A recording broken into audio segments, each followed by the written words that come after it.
नमस्ते दोस्तों, Piyush academy digital world podcast में आपका स्वागत है। मैं हूं अदिति और मेरे साथ है रोहित। और मैं हूं रोहित। अदिति, आज हम उस चीज की आत्मा को समझने वाले हैं जो हम हर 2 मिनट में इस्तेमाल करते हैं, यानी हमारा एंड्रॉयड ऐप। कभी सोचा है कि जब आप व्हाट्सएप के आइकन पर टैप करते हैं तो अंदर से क्या खिचड़ी पकती है? बिल्कुल, ये सवाल मुझे हमेशा परेशान करता था।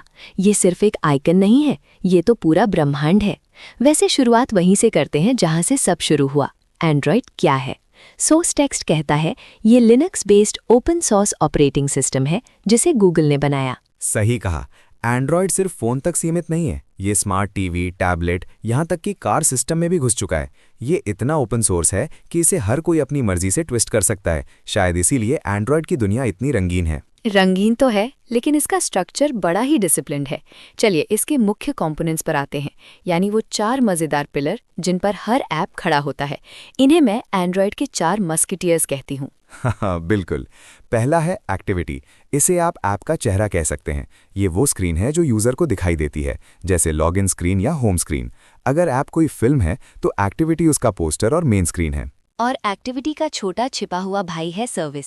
मुझे ये कंपोनेंट बहुत पसंद है।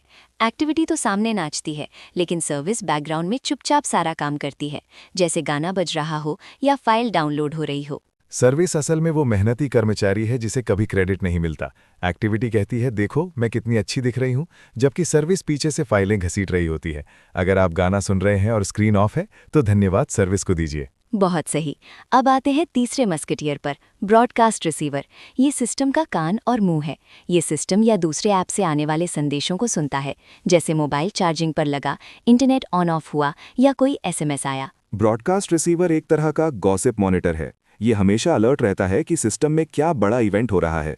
ये ऐसा है जैसे घर का वो सदस्य जो फोन आया है या बत्ती गुल हो गई चिल्लाकर सबको बताता है। और चौथा और सबसे ज़रूरी, कंटेंट प्रोवाइडर।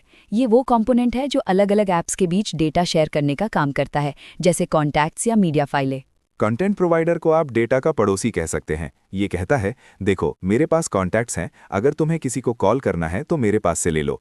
ये डेटा शेयरिंग को सेफ और स्ट्रक्चर्ड बनाता है, वरना तो हर ऐप बिना पूछे हमारे डेटा में झांकने लगता। इन 4 कंपोनेंट्स के अलावा इनके जीवन लीला को समझना भी जरूरी है, यानी लाइफ साइकिल। जब हम ऐप खोलते या बंद करते हैं तो एंड्रॉयड सिस्टम कुछ खास मेथड्स को कॉल करता है, और ये मेथड्स हमें बताते हैं कि ऐप अभी किस स्टेट में है। लाइफ साइकिल तो पूरा ड्रामा है। जैसे ही आप ऐप पर टैप करते हैं सबसे पहले होता है ऑन क्रिएट, ये ऐप का जन्म है। फिर आता है ऑन स्टार्ट, यानी ऐप दिखना शुरू हो गया। और जब आप ऐप को इस्तेमाल करने लगते हैं तो ऑन रिज्यूम शुरू होता है। ऑन रिज्यूम मुझे डेटिंग ऐप्स की तरह लगता है। अब यूजर ऐप से इंटरैक्ट कर सकता है, लेकिन जैसे ही आप होम बटन दबाते हैं ऐप बैकग्राउंड में चला जाता है और शुरू होता है ऑन पॉज। ऑन पॉज का मतलब है मैं अभी यहाँ हूँ, बस थोड़ा शर्मा रहा हूँ। और अगर आप पूरी तरह से ऐप से बाहर निकल जाते हैं तो ऑन स्टॉप कॉल होता है, जिसका मतलब है टाटा, मैं पूरी तरह छुप चुका हूँ। और अंत में जब ऐप पूरी तरह से मेमोरी से हट जाता है तब आता है ऑन डिस्ट्रॉय, ऐप की शांति। ये सिस्टम के लिए बहुत महत्वपूर्ण है, ताकि वो जान सके कि मेमोरी और बैटरी कहाँ लगानी है। अगर आप ऑन पॉज स्टेट में हैं तो उसे कम रिसोर्स मिलेंगे, लेकिन ऑन रिज्यूम में उसे पूरी ताकत चाहिए। बिल्कुल। अब जल्दी से आर्किटेक्चर को देखते हैं। ऐप 3 लेयर्स में काम करता है, जो इसे किसी भी कॉर्पोरेट ऑफिस से ज्यादा स्ट्रक्चर्ड बनाता है। पहली है प्रेजेंटेशन लेयर। ये यूआई से जुड़ी है, यानी एक्सएमएल और एक्टिविटी या फ्रैगमेंट का काम। ये ऐप का फ्रंट डेस्क है। दूसरी है बिजनेस लॉजिक लेयर, जो कि ऐप का असली दिमाग है। जावा या कॉटलिन कोड यहाँ काम करते हैं। ये तय करता है कि बटन दबाने पर क्या होगा। ये ऐप की किचन है। और तीसरी है डेटा लेयर। ये डेटाबेस, एपीआई, सर्वर से डील करती है, जैसे एसक्यूलाइट या फायरबेस। ये किचन का स्टोर रूम है जहाँ सारा सामान रखा होता है। अगर आपका लॉजिक लेयर अच्छा है तो ऐप मक्खन की तरह चलेगा। लेकिन ये सब चलता कैसे है? ऐप को पहले एपीके एंड्रॉयड पैकेज किट में बदला जाता है, फिर इंस्टॉल होता है और एंड्रॉयड ओएस उसकी परमिशन चेक करता है। ये सब इतना फास्ट होता है कि हमें पता भी नहीं चलता। और एक और ज़रूरी बात, एंड्रॉयड ऐप सीधे हार्डवेयर से बात नहीं करते। ये बीच में एंड्रॉयड फ्रेमवर्क एपीआईज़ का इस्तेमाल करते हैं, जैसे कैमरा एपीआई या जीपीएस एपीआई। ये एक मध्यस्थ की तरह काम करता है। ये मध्यस्थता सुरक्षा के लिए बहुत जरूरी है। ये सुनिश्चित करता है कि ऐप सेफ और स्टेबल रहे, वरना कोई भी ऐप सीधे आपके कैमरा सेंसर में घुसकर हंगामा कर सकता था। सुरक्षा की बात करें तो हर ऐप को उसका अपना सैंडबॉक्स एनवायरनमेंट मिलता है। ये एक छोटा निजी कमरा होता है जहां कोई दूसरा ऐप बिना परमिशन ताका झांकी नहीं कर सकता। ये एंड्रॉयड की प्राइवेसी पॉलिसी का हीरो है। सही कहा।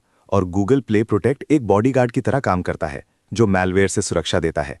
बिना परमिशन के तो कोई ऐप आपका डेटा एक्सेस कर ही नहीं सकता। तो अगर कोई हमारे श्रोताओं में से एंड्रॉयड ऐप डेवलपमेंट सीखना चाहता है तो उन्हें किन हथियारों की जरूरत होगी? उन्हें 3 मुख्य चीजें चाहिए। पहला एंड्रॉयड स्टूडियो, जो उनका वर्कशॉप है। दूसरा जावा या कॉटलिन प्रोग्रामिंग के लिए। और तीसरा XML UI डिजाइन के लिए। और हाँ, ग्रेडल भी जरूरी है, जो बिल्डिंग सिस्टम संभालता है। शानदार। तो दोस्तों, अब आपको पता है कि जब आप अपने पसंदीदा ऐप पर टैप करते हैं तो अंदर कितना स्ट्रक्चर्ड, सुरक्षित और लॉजिकल सिस्टम काम कर रहा होता है। ये सिर्फ एक आइकन नहीं है, ये कंपोनेंट्स, लाइफ साइकिल्स और आर्किटेक्चर्स का अद्भुत मेल है। बिल्कुल।